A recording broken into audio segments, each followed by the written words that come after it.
नमस्कार, मी अजित कुलकर्णी, प्रहार जनशक्ती पक्ष शहराध्यक्ष सोलापूर। सीएसचा सिव्हिल सर्जन सुहास माने यांचा भोंगळ कारभार, यांनी केलेली भरती प्रक्रिया, प्रतिनियुक्ती आणि जे काही यांच्याकडे मेडिकलच्या फायली येतात, या गोष्टीच्या संदर्भात टक्केवारी घेतल्याशिवाय इथं कुठलंही काम होत नाही। आपण उपसंचालक राधाकिशन पवारना सांगितलं, डायरेक्ट ईमेल केला मुख्यमंत्री आणि उपमुख्यमंत्र्यांना, तरी या गोष्टीचा म्हणजे या सुहास मानेवर आजपर्यंत कुठल्याही पद्धतीची कारवाई झाली नाही। यांच्या भ्रष्टाचाराच्या तुम्हाला माहितीच आहे, जेणेकरून हे आधी अँटी करप्शनमध्ये गेले होते, अनेक त्यांच्या विरोधात गुन्हे दाखल झालेले आहेत।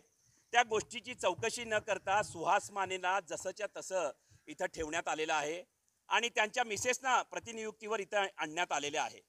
तरी सुद्धा प्रशासन आणि शासन या गोष्टीत दखल घेत नाहीत। उपसंचालक जे काही राधाकिशन पवार असतील, हे सुद्धा फार मोठ्या आर्थिक तडजोड्या करतात असं जनसामान्यांमध्ये बोललं जातं। त्यानंतर सुहास मानेचं तर आपणाला माहितीच आहे, जग जाहीर आहे की जेणेकरून एखादी मेडिकलची फाईल आली, पोलीस लोकांची जर फाईल आली, त्या सुद्धा 10 किंवा 15% घेतल्याशिवाय त्यांचं काम होत नाही।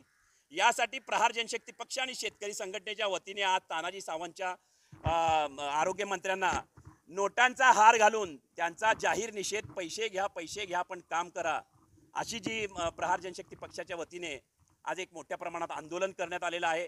अजून जरी त्यांनी या माध्यमातून त्यांना जाग नाही आली आणि यांच्या सुहास मानेवर जर कारवाई नाही झाली, तर याच्यापेक्षाही मोठं आंदोलन आम्ही या माध्यमातून उभा करू आणि त्यांना धडा शिकवला, जेणेकरून असतील उपसंचालक असतील राधाकिशन पवार, सुहास माने असतील, तानाजी सावंताचे कोण लोक असतील, इथं भरपूर डोम कावळे आहेत, यांचे CD जे काय आहेत, रेकॉर्डिंग जे आहेत, मोबाईलचं CDR आहे, ते काढल्यानंतर सगळ्यात मोठा भ्रष्टाचार बाहेर करेल। मी प्रशासनाला, शासनाला, मुख्यमंत्र्यांना, उपमुख्यमंत्र्यांना विनंती करतो, याची चौकशी व्हावी, तानाजी सावंतचं जे काही मंत्रिपद आहे रद्द करावं, या माध्यमातून सांगू इच्छितो। धन्यवाद।